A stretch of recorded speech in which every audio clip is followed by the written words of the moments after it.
Welcome to the Daily History Podcast, where every episode is a journey back in time.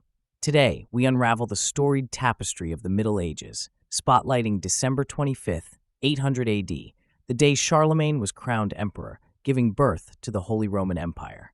Join us as we explore the rise of this legendary king and delve into the moment his laurel wreath signaled a new era in European history.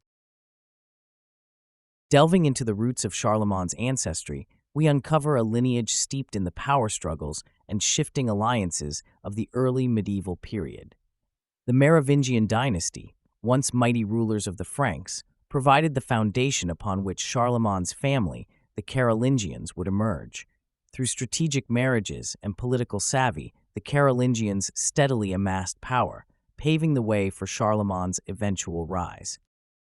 Born around 742 AD, Charlemagne, also known as Charles the Great, was the eldest son of Pippin the Short, the first Carolingian king. Upon the death of his father in 768 AD, the Frankish kingdom was divided between Charlemagne and his younger brother, Carloman. However, with Carloman's untimely death in 771, Charlemagne inherited the entire realm, thus beginning his reign as the sole king of the Franks. Initially recognized for his military prowess, he was a ruler who would soon be known as much for his diplomatic acumen as his battlefield successes. The kingdom Charlemagne inherited was vast but unruly, studded with rebellious pockets and external threats. Throughout his early reign, Charlemagne embarked on a series of military campaigns intent on strengthening and expanding his domain. He subdued the Saxons in the northeast, pressed into Lombard territory in the south, and countered the Moors across the Pyrenees. With each victory, Charlemagne not only enlarged the Frankish kingdom, but also tightened the central authority, setting a precedent for a more unified European governance. As the 8th century gave way to the 800s, Europe was a continent in flux, a tapestry of tribal kingdoms and emergent states. The landscape was one where the power vacuums left by the fall of the Roman Empire invited relentless change. Amidst this backdrop, Charlemagne, the king of the Franks, emerged as a unifying force, navigating the waters of European politics with an adeptness that few could match. Charlemagne's alliance with the papacy was a linchpin in his strategy. His relationship with Pope Leo III was both practical and profound, forged through mutual need and respect. This alliance would pave the way for a united Christendom under a single ruler, something not seen since the days of a Roman emperor in the West. For Pope Leo, Charlemagne offered stability and protection. For Charlemagne, the Pope's blessing legitimized his rule and expanded his influence beyond mere temporal power. The weeks leading up to Charlemagne's coronation were laden with anticipation. Pope Leo had suffered a violent attack by Roman nobles and had been forcibly removed from his office in April 799. Charlemagne's role in restoring him later that year solidified their bond.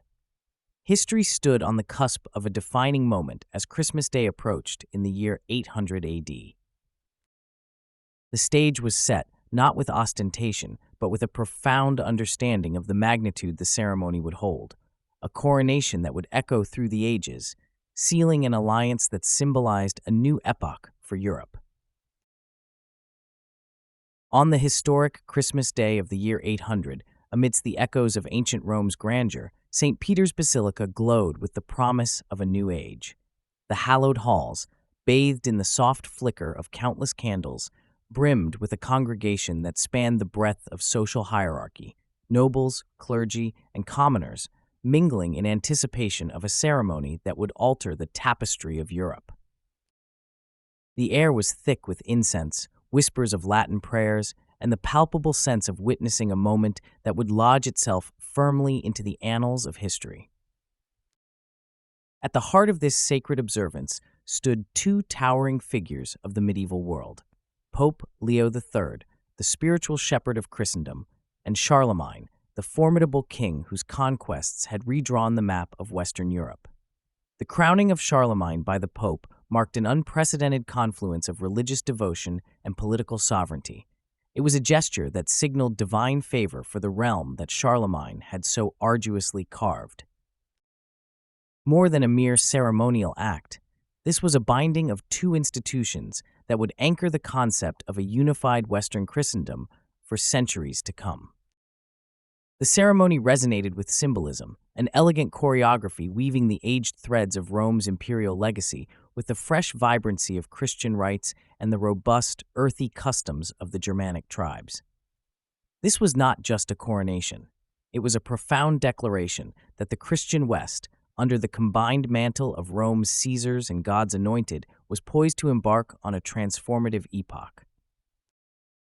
Charlemagne's ascent to emperor stood as a testament to a realm where the might of a chieftain's sword was to be guided by the cross, where the lore of Germanic heroes had heralded the praise of saints and martyrs. Each chant of the choir, each glint of the crown in candlelight, echoed an amalgamation of cultures, a truly European identity that had begun to crystallize around the figure of Charlemagne, the first Holy Roman Emperor. The turn of the 8th century marked not only a pivotal moment for the Frankish kingdom, but also sparked a cultural reawakening known today as the Carolingian Renaissance. Charlemagne, deeply committed to the revival of arts, education, and religion, initiated a series of reforms that would leave an indelible mark on the fabric of European history. His efforts were multifaceted, but perhaps the most transformative were his educational reforms. Recognizing that knowledge was the cornerstone of power and progress, Charlemagne was instrumental in founding schools attached to monasteries and cathedrals.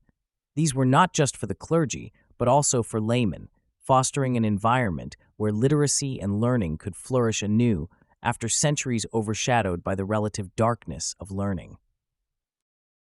Patronage of the arts and sciences under Charlemagne attracted scholars from all over the continent. The king's own palace school, led by the eminent scholar Alcuin of York, became a beacon of intellectual pursuit. Manuscripts were carefully preserved and copied, libraries were restored, and an effort to standardize religious texts and administrative documents was undertaken. These seemingly singular acts had a ripple effect on the broader society. Literacy began to permeate through the stratified layers of feudal Europe, enabling the governance of an increasingly complex empire.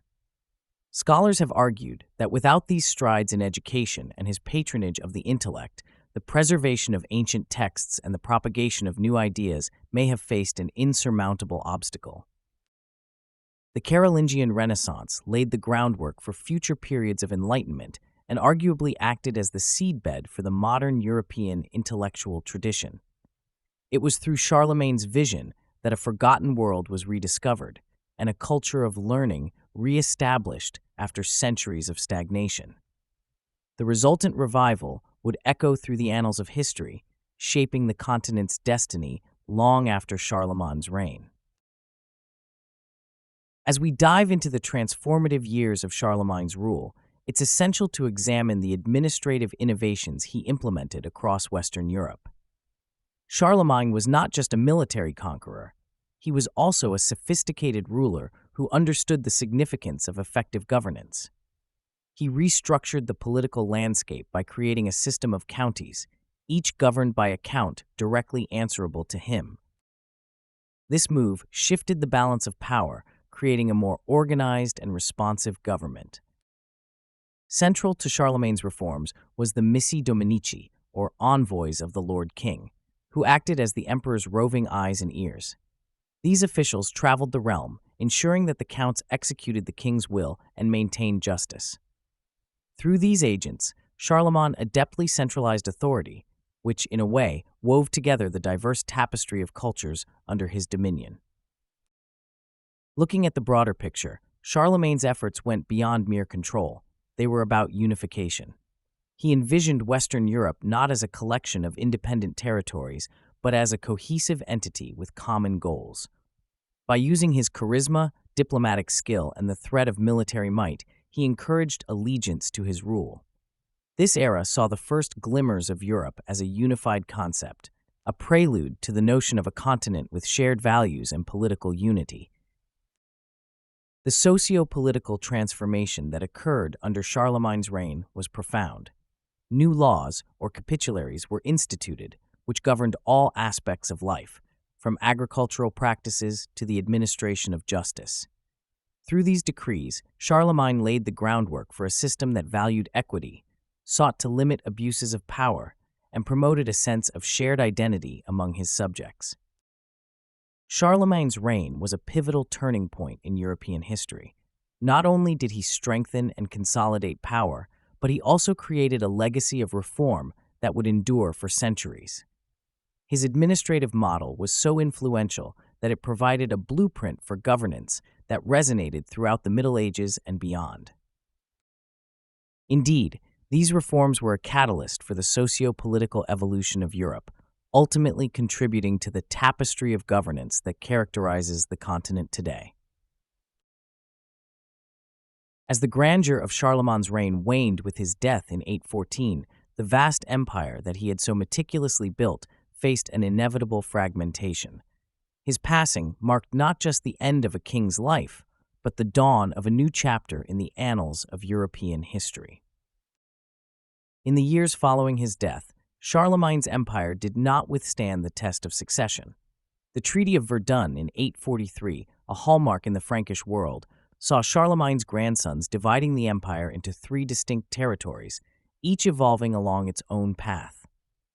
This division sowed the seeds for what would become modern European nations, with ripples felt across centuries. The Holy Roman Empire, the brainchild of this division, endured for nearly a millennium.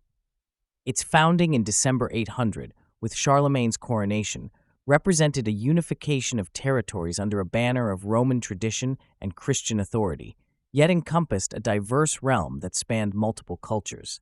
Its significance in European history cannot be overstated, for it became a recurring symbol of unity and a blueprint of governance for ages to ensue. Charlemagne's dedication to the notion of a united Europe vouched for a legacy that lingered far beyond his dominion. The Carolingian Renaissance was perhaps the most indelible of his bequests. His vision of a literate and culturally enriched empire echoed through the Renaissance and illuminated the Middle Ages with a beacon of learning at a time when such a flame was perilously close to being extinguished. Moreover, Charlemagne's administrative reforms, especially the capitulary system, streamlined governance and provided a template for rulers to come. His efforts fostered a sense of orderliness and uniformity that eased the local administration in a notoriously fractured medieval Europe. It can be asserted that Charlemagne, through his multifaceted endeavors, fashioned a European identity. He left a profound imprint on European history, weaving a rich tapestry of culture, governance, and ideas that would embody the ethos of the continent. As we ponder his legacy, we see not just a king, but a progenitor of the very idea of Europe. The echoes of his empire capture the transition of a continent from a scattered ensemble of tribes to a more coherent chapter in history's unfolding narrative. And so, as we draw our exploration to a close, we reflect on the gravitas of Charlemagne's lasting footprint on Europe. His reign may have concluded, but his influence has woven itself into the foundation of what we now recognize as the Western heritage, a legacy that has withstood the passage of time and the tides of change. Thank you for tuning in to the Daily History Podcast. We're grateful for the time we've shared exploring Charlemagne's pivotal moment on Europe's grand stage. Remember to subscribe for more tales from the annals of history, and don't hesitate to scroll down to leave a comment with your suggestions for future topics. We're eager to delve into the episode that receives a royal crowning in likes. Until next time, keep the past present.